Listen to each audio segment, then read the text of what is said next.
너희 의인들아 여호와를 즐거워하라. 찬송은 정직한 자들이 마땅히 할 바니라. 아멘.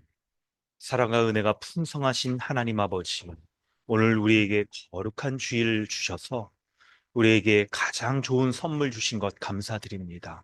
우리 주 예수 그리스도를 믿는 믿음 가운데 하나님은 온전히 예배할 수 있도록 은혜 베풀어 주시옵소서. 세상 가운데 살아가면서 염려와 근심 가운데 어두운 마음 가운데 거하였던 모든 사람들이 우리 주 예수 그리스도의 그 은혜의 복음의 말씀을 듣고 하나님 앞에 참되게 예배할 수 있도록 은혜를 베풀어 주시옵소서. 감사드리며 예수님의 이름으로 기도드립니다. 아멘. 찬송가 우리 10장 찬양합니다.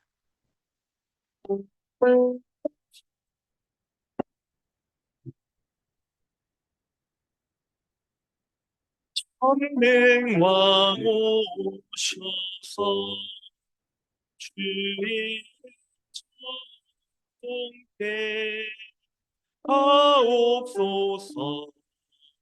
영광과 능과 성령 주셔서 우리를 다스려 주옵소서.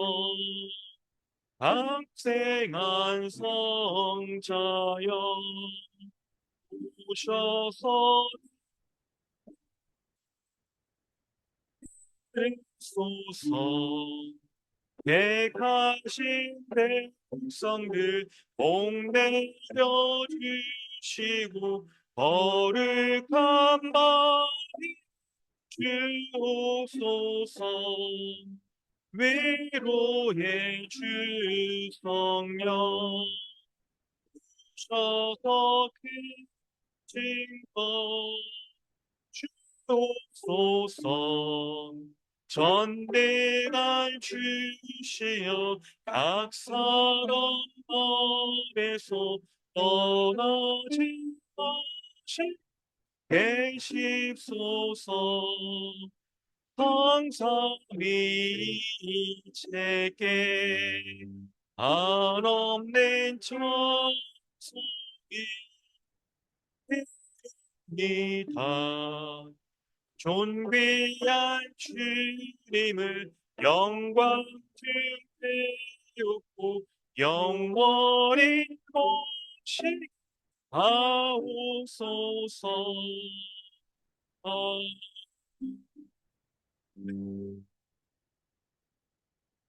주보를 참고하셔서 사도신경과 십계명으로 우리의 신앙을 고백하도록 하겠습니다.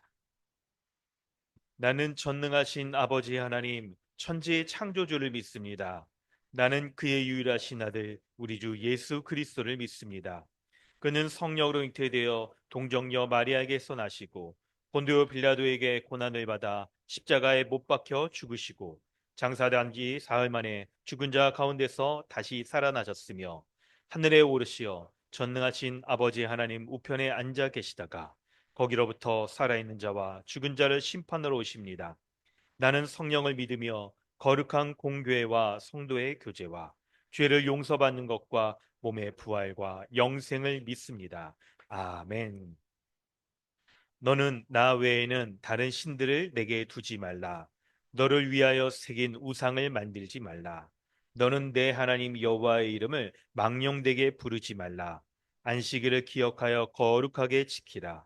내 부모를 공경하라. 살인하지 말라. 간음하지 말라. 도둑질하지 말라. 이웃에 대하여 거짓 증거하지 말라. 내 이웃의 소유를 탐내지 말라. 아멘.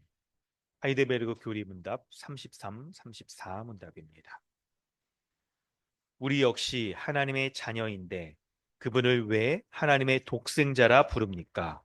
왜냐하면 오직 그리스도만 본질상 하나님의 영원한 아들이시기 때문입니다. 우리는 그리스도로 말미암아 은혜로 입양된 하나님의 자녀입니다. 당신은 왜 그분을 우리 주라고 부릅니까? 왜냐하면 그분이 금이나 은이 아니라 그의 보혈로서 우리의 몸과 영혼을 우리의 모든 죄로부터 구속하셨고 우리를 마귀의 모든 권세에서 해방하여 주의 것으로 삼으셨기 때문입니다. 아멘. 이 시간 우리 함께 기도하겠습니다. 예배하는 자마다 예배할 때 우리 주 예수 그리스도께서 우리를 의인이요 거룩한 자 삼아 주신 것을 기억하며 기도해야 될 것입니다. 그런데 우리가 그렇게 기도할 수 있는 것은 우리 주 예수 그리스도를 믿는 믿음이 참되게 온전히 있어야 될 것입니다. 우리가 예수 그리스도를 믿는 믿음이 온전히 있는지 돌아볼 때 하나님의 아들이신 예수 그리스도, 그분이 하나님의 독생자이신 분으로서 그분을 믿는 믿음으로만 우리가 하나님 앞에 입양되어져서 하나님의 자녀로 주님 앞에 예배할 수 있는 것을 믿고 믿음으로 기도해야 될 것입니다. 우리는 입양된 하나님의 아들입니다. 하나님의 은혜가 아니었다면 여전히 본질상 진노의 자녀로서 하나님 앞에 예배할 수도 없고 하나님의 은혜 가운데 거할 수도 없었던 그런 자들입니다. 그런데 우리 주 예수 그리스도께서 우리의 모든 죄를 대신하여서 다 십자가에서 담당하셨고 그 죄를 모두 속해 주심으로 인하여 우리가 하나님 앞에 이렇게 예배할 수 있도록 우리를 하나님의 자녀로 삼아 주셨습니다. 우리 주 예수 그리스도, 교회의 머리 대신 예수 그리스도로 말미암아 이렇게 주님 앞에 예배하는 것을 우리가 기억하며 우리 주님 앞에 온전한 믿음으로 서길 원합니다. 한 주 동안 우리의 삶을 돌아보아 주님 앞에 온전한 믿음 가운데 예배할 수 있도록 불러주신 것 감사함으로, 또 회개할 것이 있다면 회개함으로 예배하기를 원합니다. 함께 기도하겠습니다. 하나님, 주님의 은혜를 구합니다. 우리 주 예수 그리스도를 믿는 믿음 가운데 거하게 하여 주시고 주를 믿고 의지하며 살아갈 수 있도록 하나님 함께하여 주실 줄 믿습니다.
하나님 아버지, 주님의 은혜 감사드립니다.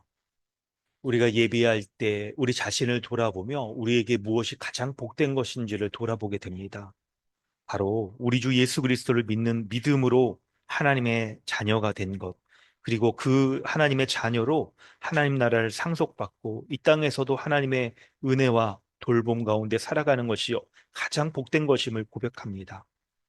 하나님, 내가 하나님의 자녀가 된 것이, 이렇게 큰 은혜와 복들을 누리는 것이 바로 금이나 은이 은으로 말미암아 된 것이 아니라 예수님의 십자가의 보혈로 말미암아 되어진 것을 내가 믿고 고백하며 감사드립니다. 예배할 때마다 우리 주 예수 그리스도의 베풀어 주신 그 은혜가 얼마나 귀한 것인지를 제대로 알고 그것을 붙잡고 신뢰하며 믿는 믿음 가운데 예배할 수 있도록 은혜를 베풀어 주시옵소서. 주님을 믿고 의지하며 살아가는 삶 가운데 우리 주 예수 그리스도의 그 주시는 복된 은혜들을 온전히 누리며 살아갈 수 있도록 한 주 한 주 붙잡아 주시길 원합니다. 지난 한 주 동안 우리 삶을 돌아볼 때 그 은혜 온전히 붙잡지 못하고 누리지 못하고 살아갔으며 주님이 주시는 은혜가 아닌 다른 것을 복되다라고 여기며 마치 은과 금으로 하나님의 자녀된 것이 더 귀하게 여겨지도록 만드는 내가 붙잡은 것들이 있다면 그것을 죄로 고백합니다. 주님 붙잡아 주시고 용서해 주시고 믿음으로 말미암아 살아가는 이 믿음의 세계가 우리 앞에 더 귀한 현실로, 더 분명한 삶으로 우리에게 여겨질 수 있는 은혜 베풀어 주시옵소서. 감사드리며 예수님의 이름으로 기도드립니다. 아멘. 찬송가 303장 찬양한 후에 김종우 형제님 기도해 주십니다.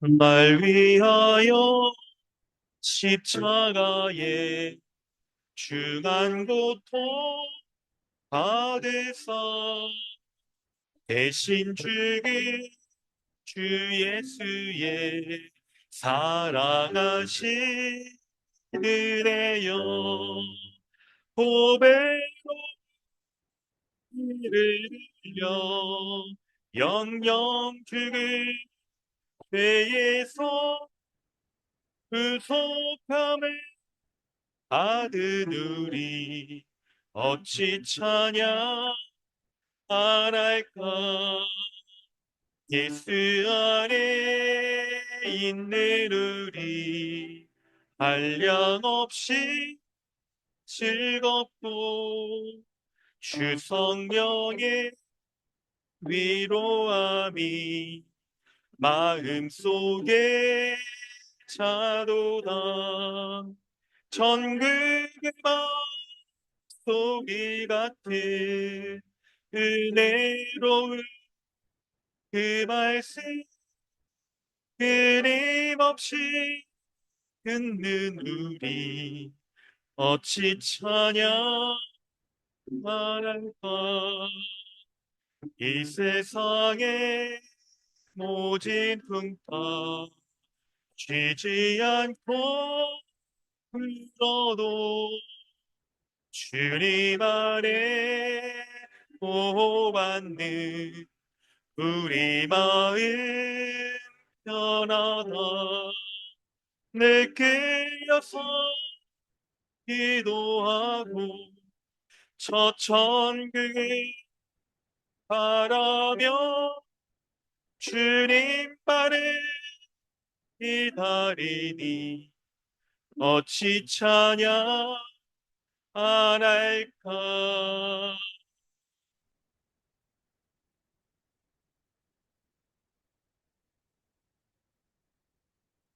다 같이 기도하시겠습니다.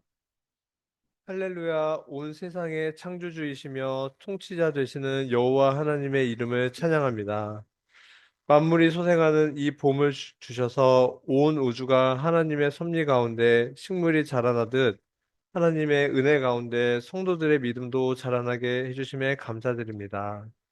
우리는 씨를 심고 물을 주었으나 이것으로 우리의 자랑을 삼지 않고 오직 자라나게 하시는 하나님을 바라보며 그 은혜를 찬양하며 살아가게 하여 주시옵소서. 하나님께서는 영원한 형벌로 인해 죽을 수밖에 없던 죄인들을 구원하시기 위해 하나님의 독생자 예수 그리스도를 이 땅에 보내사 그를 믿는 자들을 양자로 삼으시고 의롭다 여기심에 감사와 찬송을 올려드립니다. 영원한 형벌로부터 속죄받은 우리는 하나님 나라로 옮겨져 영원한 복락 가운데 살아가게 되었습니다. 또한 이 땅에서 살아가는 동안 교회를 허락하셔서 한 몸 한 가족으로 서로 의지하며 믿음으로 살아가며 완성될 하나님 나라를 지금 충만히 누리며 살아가게 하심에 감사드립니다. 이렇게 큰 은혜 가운데 살아가는 주님의 성도들을 불쌍히 여기사 우리가 하나님의 은혜를 잊어버리고 내 뜻대로 살아가려 했던 불순종의 모습도 다 아시고 죄에서 돌이켜 하나님의 말씀 가운데 회개하게 하심에 감사드립니다. 작은 일에 불평불만하고 물질의 욕심을 채우기 위해 살아가는 어린아이와 같은 신앙에서 벗어나 하나님의 영광을 드러내며 주님만을 기뻐하며 살아가는 영광스러운 삶을 살기 위해 더욱 힘쓰는 모든 성도가 되게 하여 주시옵소서. 말씀으로 바르게 양육받아 하나님의 선하시고 온전하신 뜻이 무엇인지 분별하는 강단 주님의 교회 성도들이 되게 하여 주시옵소서. 이를 위해 우리를 말씀으로 양육하시기 위해 양육하시는 담임 목사님을 세우셔서 매일 자라나게 하심에 감사드립니다. 주일에 선포되는 말씀을 가장 중요하게 여기고 말씀을 듣고 내면화하고 삶에 적용하며 하나님 나라의 백성다운 삶으로 많은 열매를 맺고 살아가는 모든 성도들 되게 하여 주시옵소서. 특별히 우리 교회의 어린아이와 청소년까지 자녀들을 돌보아 주시고 인도하여 주셔서 이 약한 세상의 흐름에 맞서 오직 하나님의 말씀으로 무장하여 세상의 가치관보다 예수님께서 피 흘려 죽으신 십자가를 바라보며 우리에게 맡겨주신 이웃을 사랑하고 돌보는 성숙한 그리스도인으로 자라나게 인도하여 주시옵소서. 이를 위해서 믿음의 선배인 어른들이 더욱더 사랑하며 섬기는 믿음의 본을 보이게 하여 주시옵소서. 오늘도 선포되는 말씀을 듣고 아멘으로 화답하게 하시고 한 말씀도 땅에 떨어지지 않고 마음판에 새겨 이 말씀을 붙잡고 한 주간도 죄와 싸워 승리하는 삶 살게 인도하여 주시옵소서. 이 모든 말씀 우리 주 예수 그리스도의 이름으로 기도하였습니다.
하나님께서 오늘 우리에게 주시는 은혜의 말씀은 야고보서 2장 14절로 20절까지 말씀입니다.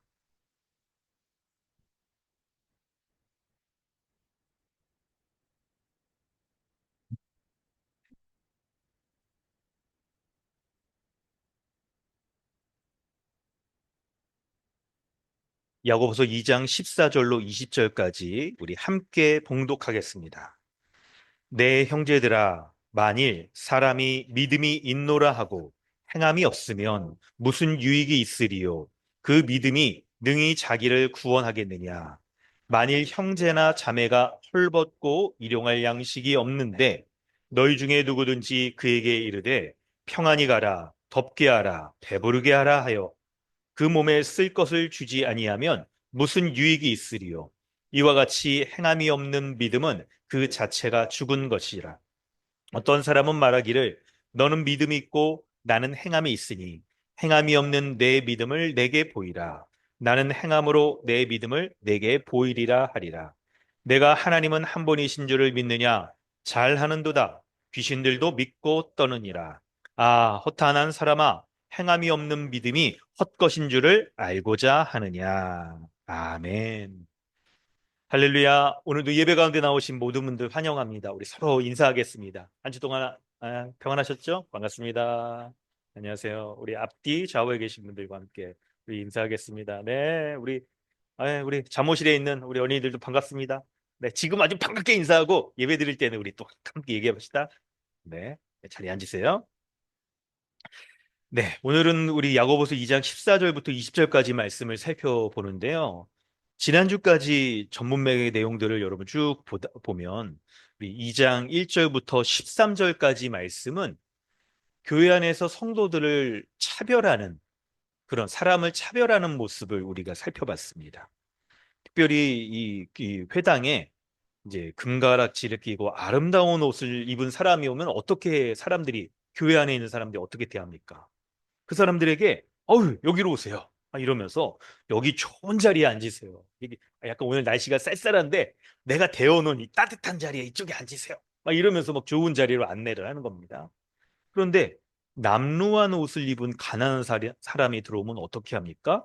바로 그 사람에게 뭐 당신은 뭐 거기 서 있든지 아니면 내 발등상 아래 여기 밑에 차가운 바닥에 앉든지 말든지 아니 뭐 맘대로 하세요. 이렇게 하면서 사람을 차별을 하는 것이죠. 그런데 여러분 이 사람을 차별하는데 이 문제가 뭐냐면 사람을 차별하는데도 자신이 신자라고 여기는 거예요. 다른 사람을 차별하는데도 자신이 구원받은 사람이라고 그렇게 여기는 거예요. 그래서 오늘 14절부터 20절의 말씀은 다른 사람을 차별하는 같은 그런 삶으로서 행위로서 있죠. 온전함이 드러나지 않는데 정말 구원받은 것이 맞는가? 그런 것이 가능한가? 하는 것을 우리에게 말씀을 하고 있어요. 그래서 오늘 말씀을 여러분 이제 14절부터 살피면서 우리 스스로를 돌아볼 때 구원받은 이 신자의 모습은 정말 무엇인가? 정말 믿음이 있다라고 말할 때 그 믿음은 과연 무엇인가? 어떤 것을 믿음이라고 말하는가? 믿음은 안 보이잖아요. 여러분, 우리 어디 있죠? 뭐 가슴에 있나요? 어디 이렇게 들어있나요? 머리에 들어있습니까? 어디 들었습니까? 근데 그 보이지 않는 믿음, 믿음이 우리에게 보이는 것이다라고, 우리 안에 있는 것이다라고, 그렇게 저기 지금 시리도 그렇게 얘기를 하고 있잖아요, 여러분. 아주 우리가 이걸 잘 살펴야 돼, 그래서 지금. 자, 좋습니다. 시리 진정하시고. 네. 네, 우리 실입니까? 챗 GPT입니까? 하여튼 그냥 대답을 좀 잘해주고 있어요. 아니, 네, 좋습니다. 잠깐 멈추고. 아유, 설교해도 되겠네, 그냥. 네, 꺼주세요. 핸드폰으로 꺼주시고. 좋습니다. 설교 제가 하겠습니다. 네. 아유, 좋습니다. 자, 14절 말씀, 왜 이런 말씀을 드리냐면 14절을 보면 내 형제들아, 만일 사람이 믿음이 있노라 하고 행함이 없으면 무슨 유익이 있으리요? 그 믿음이 자기를 구원하겠느냐. 믿음과 요 있죠. 행함을 얘기하면서 구원받는다라는 것을 딱 얘기를 하는 것으로 보아 자신이 다른 사람을 차별하는 이런 행동들을 하는데 그게 정말 믿음이 있고 정말 구원받았다라고 말할 수가 있는가? 이걸 말하고 있는 거예요. 이거를. 여러분, 우리 교회에 다니면서 어떤 사람을 볼 때 이 사람이 정말 믿음이 있는 건가, 구원받았는가, 여러분, 그게 참 중요하지 않습니까? 무엇으로 그것을 우리가 딱 이렇게 구분할 수 있을까요? 볼 때. 믿음이 있는 사람이기 때문에 이렇게 주의를 지키려고 하고, 예배도 드리려고 하고, 또 이렇게 교회 나와서 봉사도 하려고 하고, 뭐 기존 교회라면 이렇게 성가대도 하려고 하고 뭐 주일학교 교사를 한다든지 차량 봉사를 한다든지 막 이런 거를 하려고 막 애쓰겠죠. 이런 거 하려고 막 애쓸 겁니다. 그런데 아니 지금 우리 이제 사순절 지나고 막 이렇게 부활절 이렇게 고난 주간 이렇게 딱 되고 그러면 그 고난 주간 지나면서 막 금식도 하겠다고 내가 막 이렇게 뭐 어른들은 막 식사도 안 하고 뭐 또 아이들은 또 이게 미디어 금식 한다든지 막 이런 걸 한다고 말을 하는 거죠. 이런 걸 다 해요. 다 해. 그런데 그 사람에게 예배도 드리죠. 말씀도 보죠. 기도도 하죠. 찬양할 때도 열심히 찬양하고 봉사도 하고 혹은 뭐 사회에서 믿지 않는 사람 만났을 때 교회 오라. 이렇게 전도도 할 수 있습니다. 그런데 그 사람에게 없는 부족한 것이 한 가지가 있습니다. 뭘까요? 참된 믿음이 없는 거예요. 참된 믿음. 여러분, 이거 참된 믿음을 우리 1장 끝부분에서, 야고보서 1장 26절, 27절에서 참된 믿음이 있는 사람이 어떤 모습을 보인다라고 여러분 배웠던 거 기억나세요? 참된 믿음을 참된 경건이라고 여기서 얘기를 하죠. 믿음은 경건의 모습으로, 삶으로서 드러나는 거예요. 그때 뭐라고 얘기합니까? 자기 혀를 제갈에 물린다. 정말 믿음이 있으면 있죠. 또 있죠. 예, 자기 마음을 딱 속이지 않고 한다. 하나님 앞에 정결하고 더러움이 없다. 고아와 과부를 환난에서 돌본다. 아니, 세 가지인데요. 첫째는 자기 혀의 재갈을 물린다. 두 번째는 고아와 과부를 환난 중에서 돌본다. 세 번째는 자기를 지켜 세속에 물들지 않는 것이 바로 참된 경건의 모습이라고 얘기하는 거예요. 그러니까 참된 믿음은 참된 경건한 삶으로서 드러나요. 말과 또 이 다른 사람을 돕는 구제와 그리고 세속에 물들지 아니하는 모습으로 드러나는 거예요. 드러나는 거예요. 여러분 이 모습을 보면서 이 얘기가 이제 2장으로 넘어와서는 참된 믿음을 가지고 경건하게 살길 원하는 사람은 또 하나의 특징을 보이는데 다른 사람을 차별하지 않는 것이다. 이 얘기를 딱 하고 있는 거예요. 그럴 때 다른 사람을 차별하면서 이 사람이 정말 믿음이 있다라고 구원받는 사람이라고 이렇게 말할 수가 있겠는가? 이런 얘기를 하는 것이죠. 여러분 이 말씀을 보면서 우리는 이제 그걸 알 수가 있어요. 어떤 종교적인 행위들, 행동들, 의식들, 아니, 그리고 다른 사람을 돕는, 있죠. 그런 모습이 있다 하더라도 참된 믿음이 아닐 수 있다는 것을 우리는 봐야 된다는 거예요. 참된 믿음이 아닐 수 있다는 거예요. 그거를 여러분 본문이 이제 조금 더 탁 발전을 시키면서 야고보서에서는 굉장히 여러분 있죠. 어떤 지식적이고 사변적으로 믿음을 접근하지 않고 행동으로 삶으로 드러나는 것이 믿음이다. 이런 얘기를 하고 있잖아요. 야고보서는. 그럴 때 구원에 대해서도 믿음에 대해서도 딱 이런 얘기를 해요. 우리는 이제 진짜 믿음이냐 참된 믿음이냐 이런 얘기를 하죠. 근데 야고보서가 말하는 요 어법 논리는 뭐냐면 14절에 여러분 여기에 동그라미나 밑줄을 긋든지 행함이 없으면 무슨 유익이 있겠느냐? 그 믿음이 자기를 구원하겠느냐? 유익이 있는 믿음, 유익이 있는 구원이냐는 거예요. 그 구원이 정말 유익이 있는가? 참된 믿음이라면 유익이 있는 구원이라는 거예요.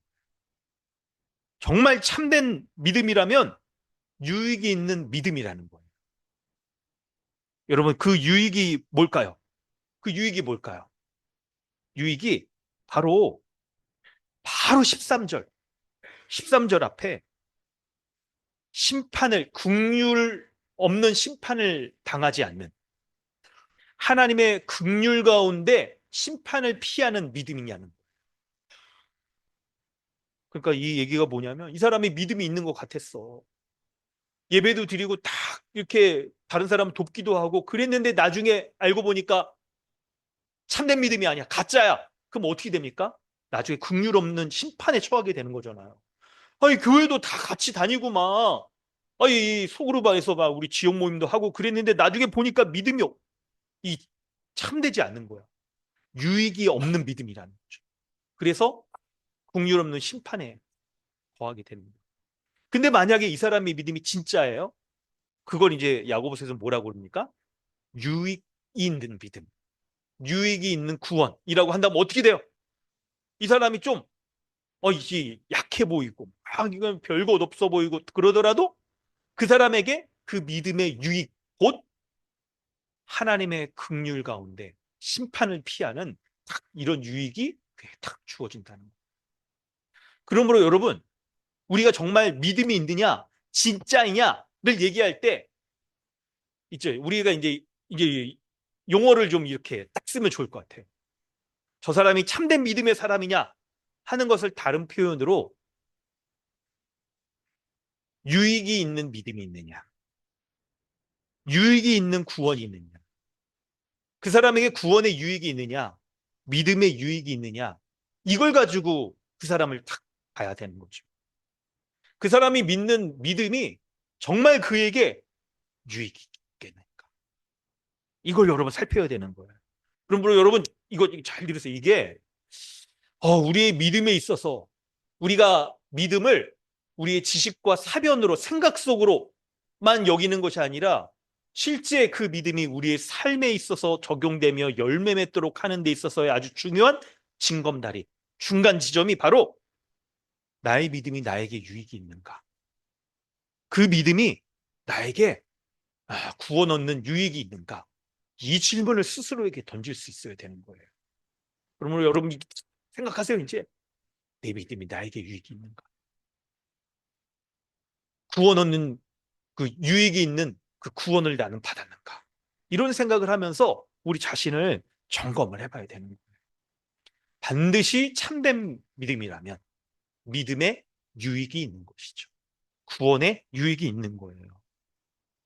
여러분, 그래서 이런 생각을 해봐야 돼요. 우리가 믿음이 있는데, 아니 진짜인가? 아니 내 믿음이 참인가 아닌가? 이런 걸 생각을 할 때 우리가 그 믿음으로 나는 유익을 누리고 있는가? 그 믿음이 나에게 유익이 있는가? 이런 생각을 해야 되는 거예요. 여러분, 그렇지 않는 믿음을 우리가 갖고 있다면 어떻게 됩니까? 오늘 본문을 쭉 보다가 좀 이따가 좀 설명을 드릴 텐데 있죠. 17절에 보면 행함이 없는 믿음은 죽은 거래요. 죽은 믿음이라는 거예요. 우리에게 믿음의 유익이 없으면 그 믿음이 우리에게 죽은 것 같다는 거예요. 아무런 영향을 주지 못해. 아무런 변화도 주지 못하고 유익도 주지 못하는 거예요. 유익도. 그걸 우리는 여러분 잘 알아야 되는 거예요. 그걸 우리는 잘 살펴봐야 돼요. 잘 봐야 됩니다. 심지어는 본문이 어떻게까지 얘기하냐면 19절에 보면 귀신들도 하나님이 한 분이라는 것을 믿는데요. 귀신의 믿음 여러분 들어보셨어요? 귀신의 믿음이 있다는 거? 이렇게까지 야고보 사도는 표현을 하는 거예요. 우리가 믿는 믿음, 귀신도 그걸 믿는 믿음이 있다니까요. 그리고 믿고 반응도 해. 떤대요.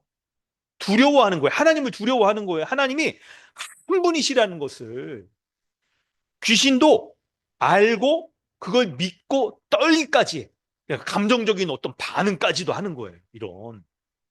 여러분 이거 우리 잘 살펴봐야 돼요. 여러분 믿음의 3요소. 우리 또 중고등부 우리 친구들이 잘 알죠? 믿음의 3요소 뭡니까? 잘했습니다. 지동신. 지동신. 근데 여기서 보세요. 귀신의 믿음은 어떤 단계에 있는 것 같으세요? 지식이 있죠? 근데 믿는다잖아요. 떤다잖아요. 여기에는 믿는다는 이 표현은 하나님의 한 분이라는 것을 동의까지 또 하는 거예요. 근데 뭐가 없어요? 신뢰하는 곧 순종하는 게 없는 거죠. 순종하는 게. 여러분 사탄이 왜 타락하게 돼서 있죠? 하나님의 천사였잖아요, 원래. 근데 왜 이게 사탄이 생겨납니까? 하나님 그분께 순종하지 않기 때문에 그런 거잖아요. 하나님이 있다는 것도 알아요. 심지어 막 믿기까지 한대요. 하나님이 한 분이라는 거. 여러분, 하나님이 한 분이라는 것은 10계명의 제1계명. 이거 이제 다 그거잖아요. 그러니까 가장 성경의 신앙에 있어서의 핵심이 뭔지를 아주 정통한 거예요. 이 사탄, 이 귀신이. 그러니까 우리는 이제 딱 우리 신앙을 딱 제대로 배우기 위해서 복음의 기초, 성경적 교회로 이런 거 배우잖아요. 귀신은 이미 그거 마스터했어요. 다 알아, 다 알아. 그럴 정도까지 아주 그냥 제대로 된 지식이 있고 동의까지도 해요. 근데 신뢰하며 감정적인 반응도 해. 떨고 막 두려워해. 감정적인 반응도 하는 거예요. 그런데 뭐가 없냐면 신뢰하며 순종하는 게 없는 거예요. 그거 잘 기억하세요.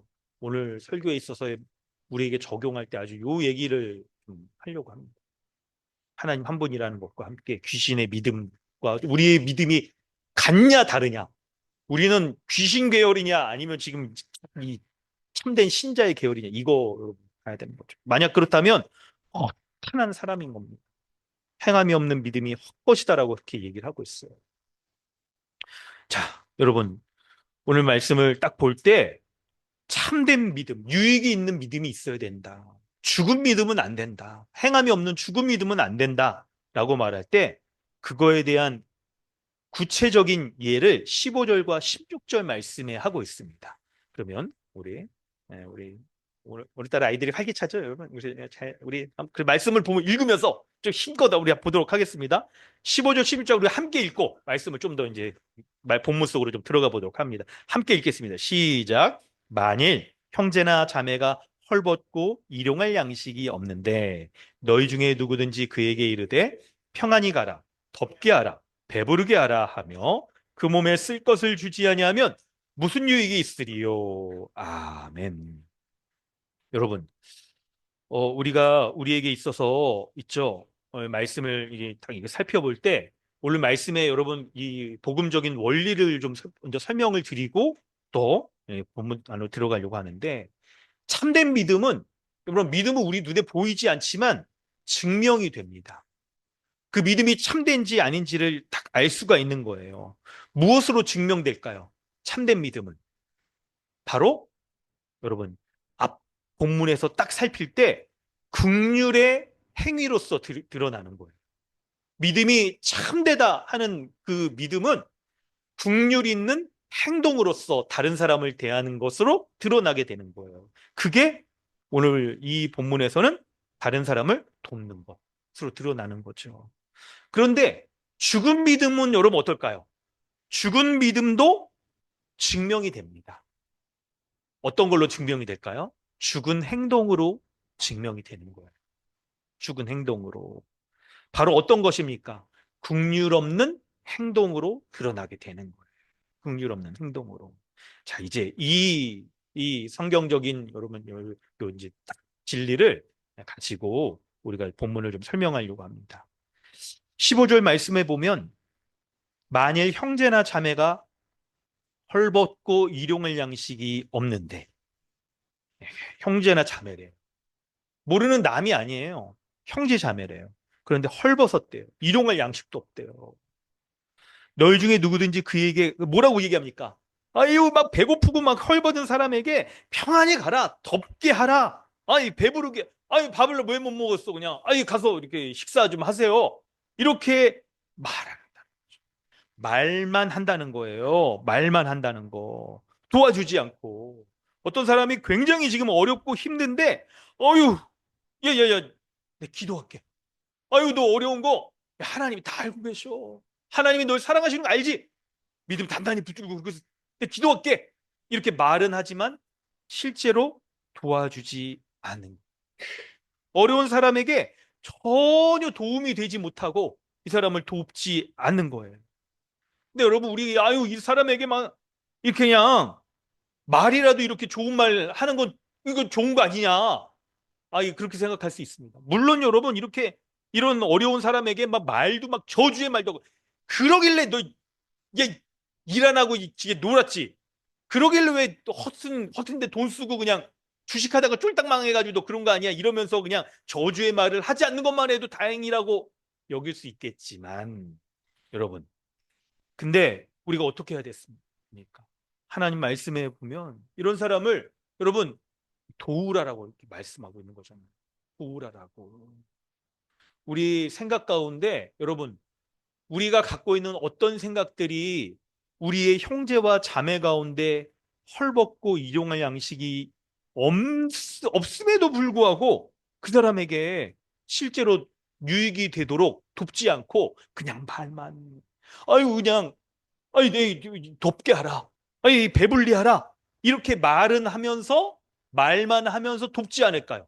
뭔가 우리 안에 갖고 있는 신학적인 오류들 선입견들, 제한된 생각들, 부족한 충분치 않은 생각들이 있을 거예요. 있을 거예요. 어떤 게 그럴까요? 바로 이런 생각이 있을 수 있죠. 하나님이 모든 만물을 창조하시고 하나님의 뜻대로 다스립니다. 어떤 어려움이 있는 사람, 배고픔이 있고 가난한 사람이 있을 때 하나님이 그의 인생 가운데서도 개입하셔서 그 사람을 도우실 거 아니냐? 그러니까 너 기도해. 어려운 가운데 기도해. 하나님 은혜 주실 거야. 어려운 가운데 야, 너 하나님이 채워 주실 거야. 그러니까 하나님을 신뢰해. 믿음 잃지 말아야 돼. 마음 단단히 먹어. 이런 생각이 우리에게 있을 수 있을 거예요. 이런 생각. 근데 여러분 어떻습니까? 하늘 아버지께서는 가난하고 어려운 사람들을 어떤 방식으로 도우실까요? 바로 형제 자매된 지체를 도움을 통하여서 하나님이 공급하시는 거예요. 형제 자매의 손길을 통하여서 하나님이 그들을 도우시는 거예요. 여러분, 하나님께서 어떤 사람들을 한 몸으로 여겨주셔서 형제로 자매로 딱 묶어주셨을 때는 하나님이 어떻게 합니까? 서로가 가진 것을 나누고 돕고 채워주는 것으로 말미암아 하나님의 공급하심을 맛보게 하시는 거예요. 여러분 이게 하나님의 가난한 사람을 공급하여 주시고 돕는 원리인 거예요. 원리. 여러분 이걸 잘 붙드셔야 돼요. 하나님의 원리가 무엇인가? 하나님께서 가난한 사람을 돕는 원리가 무엇인가? 여러분 이걸 잘 알아셔야 돼요. 그래서 한 몸으로 지체로서 삼게 하여 주셔서 돕는 교회의 원리 가운데에 서로가 서로의 부족한 점들을 채워줄 수 있도록 하시는 거예요. 여러분 우리는 여기서 교회가 우리가 한 몸으로서 각각의 지체들이 하나의 몸을 이루고 있다는 것을 여러분 잘 기억해야 됩니다. 우리에게 저 머리, 눈, 코, 입, 귀, 손, 발, 발가락 뭐 이런 지체들이 있습니다. 그런데 각각의 지체는 서로 따로따로가 아니죠. 따로따로가 아니에요. 혹시 여러분 우리 스스로를 가리켜서 서로 다른 사람과 연락되어 있지 않고 하나로 연결되어 있지 않는 그런 개별적인 존재라고 그렇게 생각하실까요? 만약 그러면 여러분 우리가 괜찮을까요? 아니 다른 사람 딱 이렇게 나랑 상관없는 사람이라고 여기는 것이 괜찮을지 모르겠습니다. 제가 딱 이 말씀을 생각해 볼 때 얼마 전에 여러분 배가 좀 아파가지고 복통이 좀 계속 지난주에 계속 됐는데 이번 주에 또 아프더라고요. 약 며칠 먹고 괜찮은 줄 알았는데 약 끊었더니 배가 살 아픈 거예요. 막 그래서 밥 먹을 생각도 약간 사라지고 막 밥 먹은 아니 배가 아픈데 막 몸도 으스스스 춥고 약간 이게 또 그러는 거 이번 주에 그러면서 내 밥도 먹고 내 좋아하는 밥인데 이거 막 맛있는 거 먹어야 되는데 못 먹으니까 차라리 위를 좀 빼버리면 어떻게 될까? 이런 상상을 좀 해봤습니다. 근데 위를 빼버리면 배는 안 아프겠 배가 다 아플려나? 배는 안 아프겠죠? 근데 여러분 결국 어떻게 돼요? 위가 음식물을 소화를 못하고 막 흡수를 못하고 그러니까 어떻게 됩니까? 결국은 몸에 있는 각각의 지체들이 음식물과 여러분 이걸 공급을 받지 못해서 약해지게 되는 거죠. 약해지게 되는 거예요. 몸의 어떤 한 지체가 기관이 딱 연약하고 약해 보일 때 차라리 없으면 좋겠다라고 그렇게 여긴다면 그 지체 없어지는 것으로 인해 나에게도 결국 영향을 받게 된다는 것을 우리는 기억하셔야 돼요. 그걸 기억해야 됩니다. 여러분, 한 몸의 여러 지체는 서로가 각각 연결되어 있어서 서로를 돕고 의지하며 살아가도록 하나님께서 한 몸으로 묶어주시는 거예요. 한 몸으로 묶어주시는 거. 그런데 여러분, 우리는 어떨까요? 우리는 여러분 이 포스모던적인 이 세상을 살아가면서 굉장히 개개인이 개인주의화 돼 있어요. 개인주의화. 파편화돼 있는 거죠. 여러분, 그래서 어떻게 합니까? 개인화되어 있어서 자신을 위해서만 살아가는 것이 이게 편해. 우리의 생각의 작동은요, 나를 중심으로 나를 위해서 살아가고 생각하고 결정하는 게 우리에겐 너무나도 편한 거예요. 특히나 이런 것들이 어떤 딱 문제에 닥치면 아주 그냥 본능적으로 드러나요. 나를 보호하려고 하고, 나를 위해서 나의 이익을 채우려고 하는 게 이 사람의 모습인 거죠. 그런데 여러분, 이런 모습들이 하나님의 관점에서 보면 어떨까요? 우리의 딱 개인화되어 있는 사람의 관점에서 보면 그런 게 굉장히 편해 보일 수 있습니다. 그런데 하나님의 관점에서 보면 어떨까요? 하나님은 여러분 세상을 창조하시고 그리고 이 세상 안에 있는 하나님이 다스리는 세상 안에 있는 모든 피조물들이 안식을 누리길 원하십니다. 그럴 때 안식을 누리길 원하시는 방식으로서 살아가도록 하신 거예요. 그래서 하나님께서 보실 때는 모든 각 사람이 서로가 서로를 돕고 채워주고 나눠주고 부족한 점을 메꿔주시는 그 방식으로 서로를 의지하고 살아가도록 하는 게 바로 가장 지혜로우신 하나님의 방식인 거예요. 우리가 이 세상에서 안식을 누리며 살아가는 가장 지혜로운 방식이 바로 이런 방식인 거예요. 이런 방식. 하나님이 태초에 여러분 아담과 하와를 딱 만드셨을 때 아담의 갈비뼈를 통해서 그 가운데 하와를 만드신 것 여러분 어떤 의미인지 기억하시죠? 어떤 의미입니까? 바로 뼈 중에 뼈요 살 중에 살이라는 서로가 서로를 의존하며 서로에게 속해 있고 그리고 서로를 도우며 살아가는 배필로 살아갈 때 하나님의 안식을 누릴 수 있는 가장 복된 방식이란 거예요. 그래서 하나님의 세상을 창조하셨을 때 서로를 의지하며 돕고 살아가는 것이 하나님의 안식을 누리는 가장 지혜로운 방식이라고 하나님이 세상을 창조하시며 그 지혜로운 방식 가운데 살아가도록 우리를 두신 거예요. 이 세상에서 여러분 가장 잘 사는 방법, 가장 잘 사는 방법, 가장 안식을 누리는 방식이 뭐라고요? 서로를 돕고 의지하며 살아가는 방식이라는 거예요. 가장 우리가 안식을 누리며 살아가는 방식이 바로 서로를 의지하며 살아가는 거예요. 그런데 여러분, 우리의 시각으로 보면 있잖아요. 우리 가운데 어떤 가난한 이게 또 딱 있죠.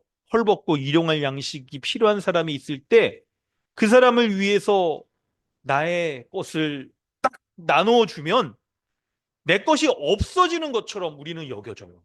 없어지는 것으로. 그런데 가장 우리의 생각으로 내 것을 지키려고 할 때 그 사람에게 나누어지지 않는 것이 내 것을 지키는 거고 그 사람에게 나눠주는 것은 어리석은 것이다라고 여겨지는 이 세상의 가치관과 문화 속에 살아가는 우리가 정말 하나님의 창조주 되심과 그분이 이런 방식으로 세상에서 안식을 누리도록 하셨다는 것을 믿는다면 내 것을 다른 사람에게 나눠줄 때 내가 얼마나 그 하나님의 안식을 누리게 되는가, 내 것을 나눠주는 것으로 내가 얼마나 풍성하게 되는가, 그걸 볼 수 있어야 돼요. 그게 사람의 지혜를 뛰어넘는 하나님의 지혜입니다. 여러분, 그런 은혜가 있으시길 바랍니다. 그런 은혜가 있으시길 바라요. 그러므로 교회 안에 형제나 자매 가운데 어떤 사람이 막 헐벗고 딱 배고프고 막 이런데 여러분 그럴 때 어떻게 해야 됩니까?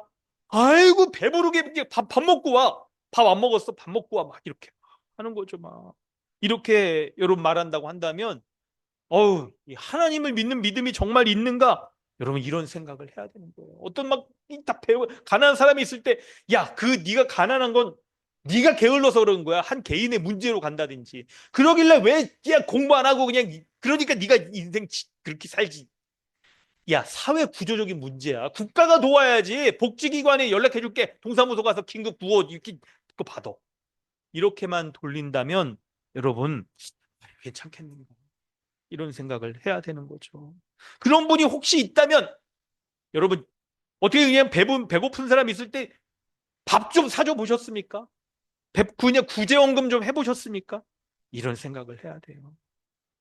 여러분 그때 본문의 말씀을 딱 우리가 믿음으로 받는다고 한다면 이런 생각을 해야 돼요. 우리 주변에 도와야 될 헐벗고 일용할 양식이 없는 사람이 있다면 이 사람의 도움이 바로 나다. 하나님이 이 사람 도와주라고 나를 한 가족으로 묶어주신 거다. 이 사람의 충만함이 안식이 바로 나로부터 이렇게 탁 주어진다는 것을 여러분 그걸 믿을 수 있어야 되는 거예요. 그래서 하나님이 한 몸으로 여겨주셔서 이 사람을 나를 통해서 돕고 배부르고 그리고 안식을 누리도록 하셨다라는 말씀을 기억하셔야 돼요. 이걸 붙잡으셔야 돼요.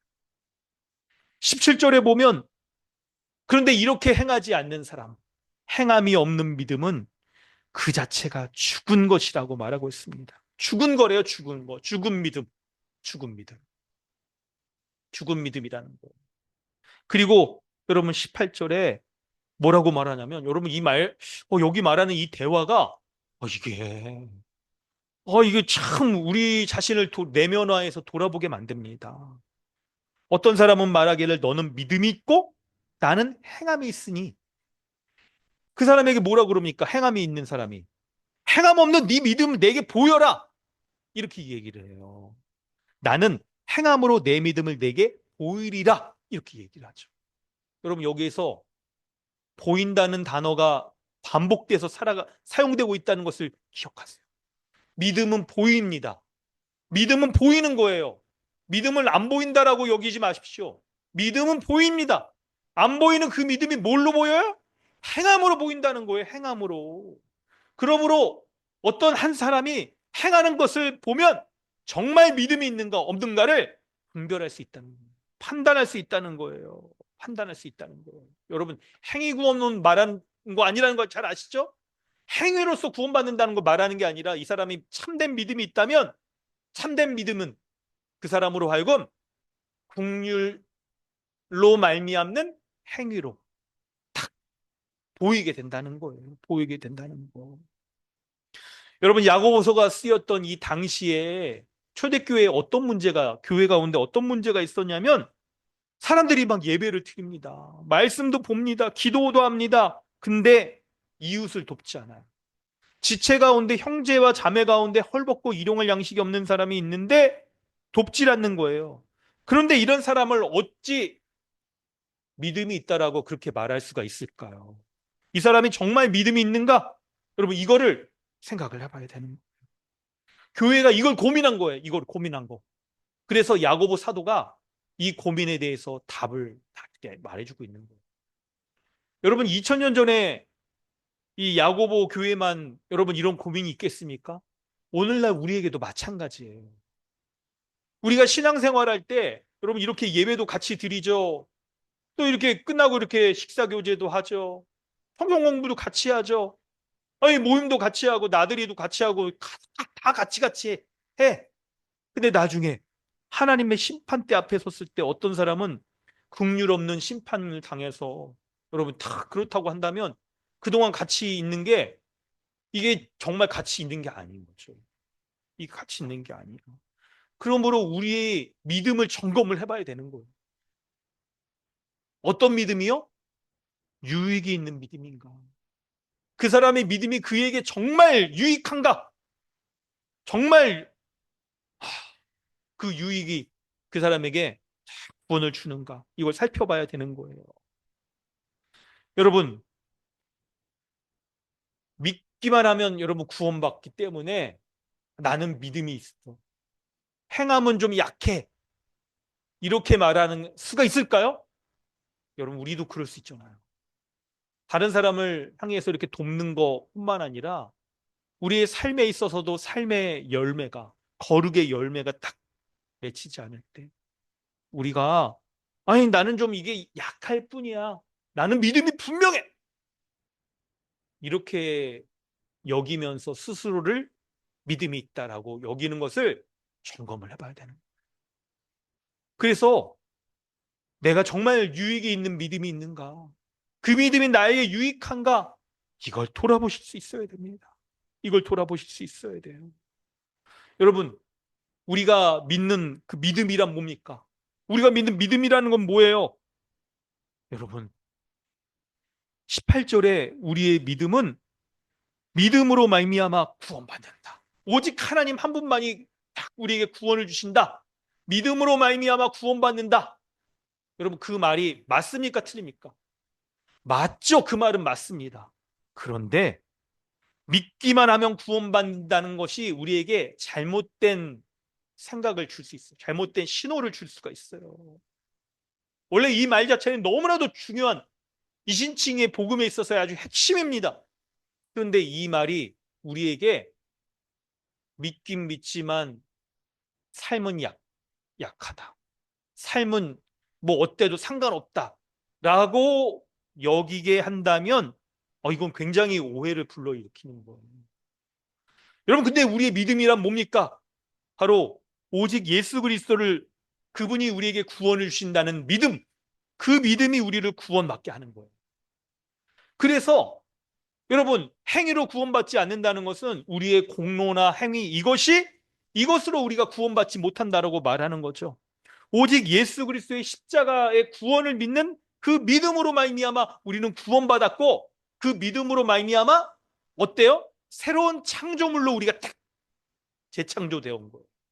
그 새로운 창조물로 재창조되었다는 것을 야고보서 우리 지난 말씀에 우리의 마음에 하나님의 말씀이 심겨졌다라고 그렇게 표현하잖아요.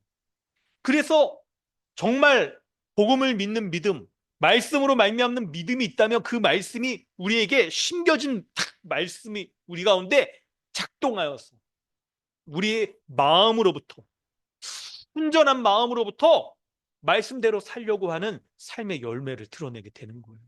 이것까지도 우리는 믿는 거죠. 이것까지도 우리는 믿는 거예요. 그렇다고 한다. 여러분, 말씀으로 말미암아 말씀이 우리에게 심겨졌는데, 그런데 말씀에 순종해서 열매가 없는 것이 우리에게 가능할까요? 그게 합당할까요? 우리는 그리스도와 연합했다라고 말하는데 머리 대신 주님의 다스림에 순종하지 않고 우리의 거룩의 열매가 드러나지 않는 것이 우리의 모습이라고 말할 수가 있습니까? 그럴 수는 없는 거예요. 그럴 수는 없는 거예요, 여러분. 우리의 삶에 정말 여러분 그런 모습, 내가 믿음은 있지만 삶은 약해. 이걸 스스로 그런 모습이 있어요. 근데 그거를 괜찮다라고 여기고 다른 이유를 대면서 딱 방어하려고 하는 모습이 생길 때 말씀 기억하셔요. 믿음이 나에게 유익이 있는가? 내가 정말 그때 그런 순간이라면 말씀으로 내가 약한 그 부분을 딱 이렇게 그냥 다른 것으로 방어하고 변호하려고 할 때 진지하게 이 말씀을 생각해 보셔야 돼요. 나에게 행함이 있는 믿음이 있는가? 귀신들도 여러분 어떻게 해야 한다고 그래요? 하나님은 한 분이라는 것을 그들도 믿는다라고 말하죠. 그리고 떤다라고 말하잖아요. 여러분, 우리가 혹시 이렇게 귀신 계열의 믿음에 있는 것은 아닐까요? 이렇게 자신을 돌아볼 수 있어야 돼요. 그것이 무엇인지 여러분 이제 마지막으로 설명하고 우리 적용하고 오늘 말씀을 이렇게 우리 스스로를 좀 돌아보려고 합니다. 오늘 참고 본문을 여러분 한번 보실까요? 참고 본문 디도서 1장 16절과 출애굽기 32장 4에서 6절 말씀을 보면 귀신의 믿음과 다른 우리의 죽은 믿음이 아닌 행위로서 드러나는 믿음, 유익이 있는 믿음이 무엇인지를 우리는 좀 살필 수가 있습니다. 디도서 1장 16절 보면 그들이 하나님은 시인하나 행위로는 부인하니 가증한 자요. 복종하지 아니하는 자요. 모든 선한 일을 버리는 자라고 말씀하고 있습니다. 하나님은 시인해요. 하나님은 한 분이시다. 하나님은 계시다. 그러나 행위로는 하나님이 한 분이시며 그 하나님의 딱 원하시는 있죠. 삶을 이웃을 돕고 섬기는 것을 부인하는 자는 가증한 자라고 얘기를 하고 있습니다. 출애굽기 32장 말씀을 보면 여러분 같이 한번 읽어보도록 하겠습니다. 마지막으로 우리 읽고 이 말씀을 우리에게 좀 적용해 보려고 합니다. 함께 읽을 여러분 준비가 되셨습니까? 말씀을 좀 진지하게 내가 유익이 있는 믿음인가 아니면 귀신의 믿음 계열인가를 생각해 보시면서 말씀 읽도록 하겠습니다. 시작. 아론이 그들의 손에서 금고리를 받아 부어서 조각칼로 새겨 송아지 형상을 만드니 그들이 말하되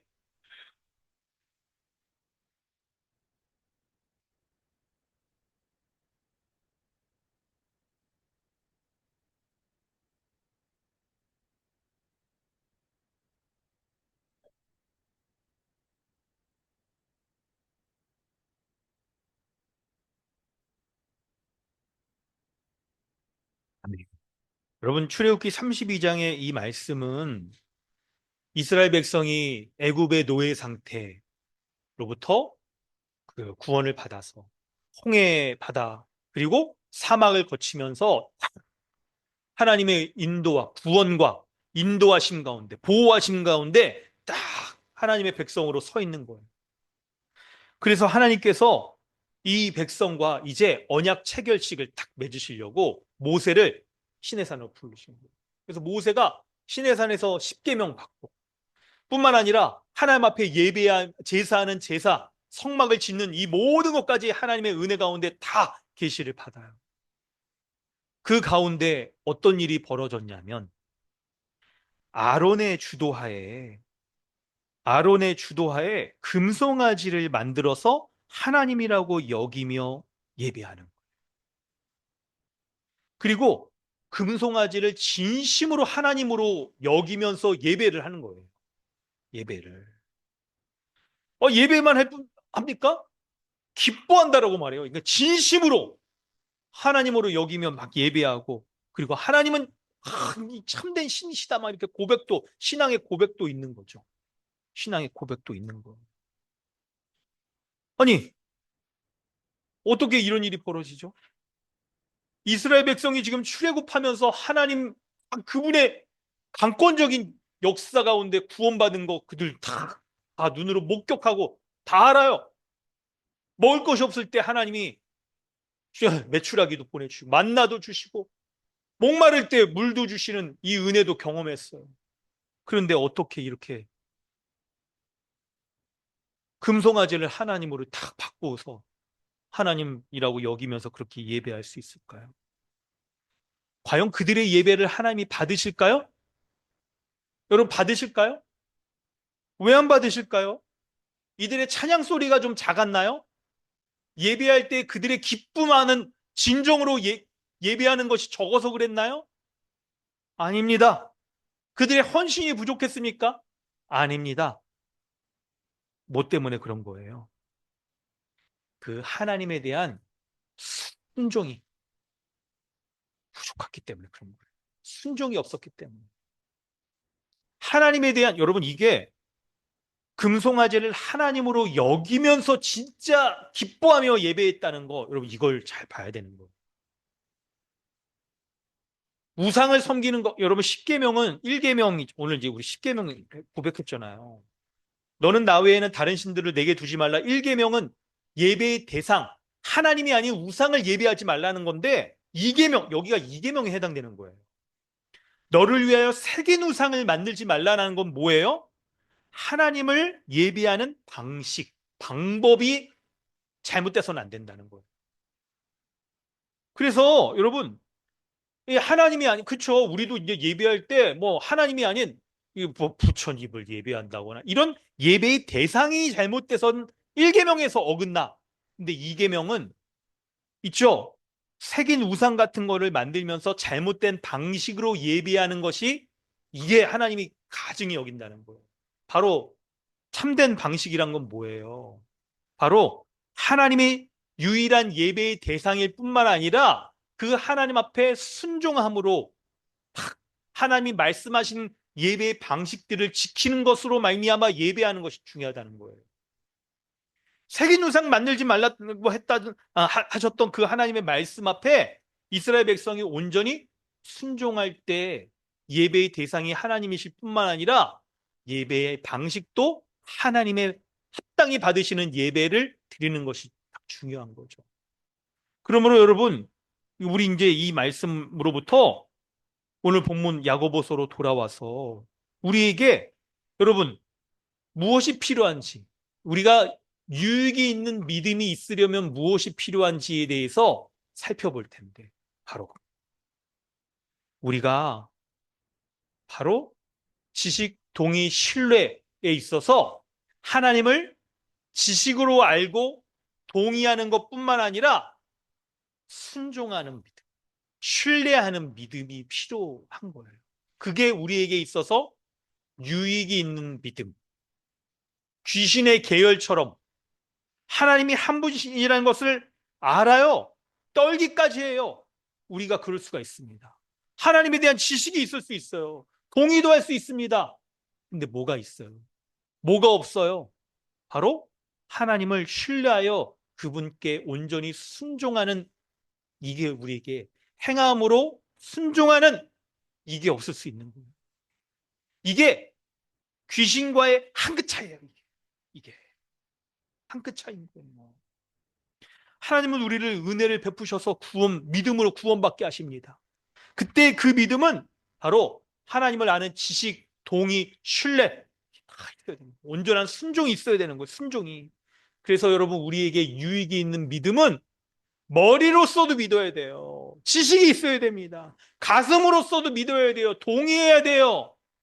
손과 발도 움직이는 믿음이어야 되는 거예요. 순종하는 믿음, 행함이 있는 믿음이어야 되는 거예요. 여러분 그때 우리의 손과 발이 움직이면서 행함이 있으려면 하나님을 전적으로 신뢰하는, 지속적으로 주님을 신뢰하고 의지하는 믿음의 온전한 관계.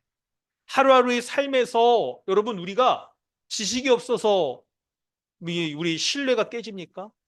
아닙니다. 알죠. 알긴 알아요. 근데 뭡니까? 우리에게 있어서 바로 신뢰가 깨질 때. 그 신뢰의 다른 말이 뭐예요? 바로 우리의 삶에 있어서의 순종. 행함으로 드러나는 순종. 이게 여러분 무너질 때 관계가 탁 틀어질 수 있는 거예요. 여러분, 지식이 있고 동의한다면 바로 행함이 있는 신뢰, 행함이 있는 순종으로 우리 믿음의 유익을 드러내야 되는 거예요. 행함이 있는 믿음으로. 그것으로 신뢰하는 행함이 있는 믿음으로 말미암는 신뢰가 하나님과 우리의 관계를 더욱 견고하게 만드는 견고하게 견고하게 여러분 이 견고하게 하나님과의 관계를 신뢰의 관계로 우리를 다 깊이 있는 믿음으로 우리를 자라가게 하는 것을 기억하시길 바랍니다. 여러분 관계는 단번에 완성되지 않죠. 단번에 여러분 이게 딱 완성되지 않는 거예요. 우리는 이미와 아직 가운데 있습니다. 그렇기 때문에 우리의 지식도 얕은 지식이 있을 수 있고 깊은 지식이 있을 수 있습니다. 우리의 신뢰도, 우리의 삶도 여러분 어떻습니까? 얕은 믿음, 그리고 깊은 믿음이 있을 수가 있는 거예요. 그럴 때 여러분 우리가 어떻게 하면 그러면 더 우리의 믿음의 유익을 드러내는 믿음, 곧 점점 더 잘 알아가는 믿음, 점점 더 행함이 있는 믿음으로 여러분 자라가야 되는 거예요. 날이 갈수록 신앙생활이 할수록 점점 더 모르는 모호한 믿음, 점점 더 행함이 없는 죽은 믿음의 계열로 여러분 가서는 안 되는 거죠. 어떻게 하면 그러면 우리는 점점 더 분명히 주님을 알고 점점 더 깊이 있게 신뢰하며 행함이 있는 순종으로 여러분 나아갈 수 있을까요? 바로 주님이신 말씀이 우리를 그렇게 만드는 거예요. 말씀이. 우리 안에 우리의 마음을 움직이는 게 뭐예요? 우리에게 마음에 심겨져 있는 말씀이 우리를 움직이는 거잖아요.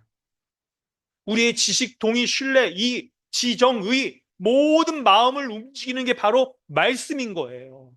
그래서 우리가 말씀을 더 배워가면 배워갈수록 그 말씀이 우리의 지식도 깊어지게 하고 분명하게 하고 우리의 신뢰도 더욱 견고하고 깊어지게 만드는 거예요. 하나님의 말씀을 잡을 때.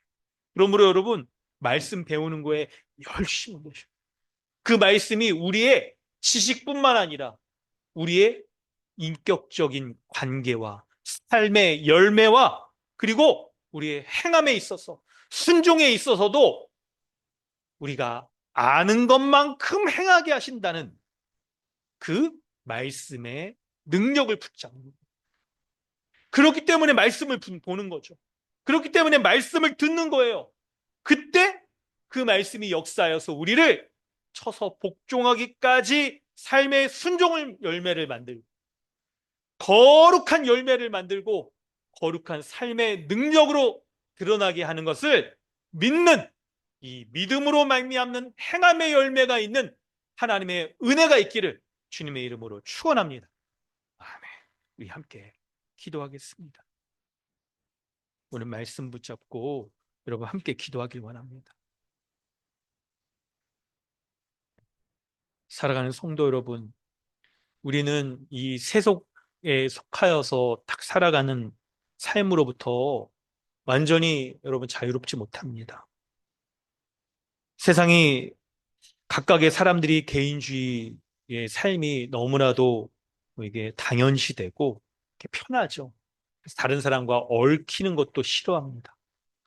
그런데 이런 모습 가운데 우리가 제대로 된 믿음 이거 딱 붙지 못하면 우리에게 유익이 있는 믿음 붙잡지 못하면 우리도 세상 속에서, 이 세상의 흐름 속에서 까딱 이게 그냥 정상인 것처럼, 자연스러운 것처럼 여기게 됩니다.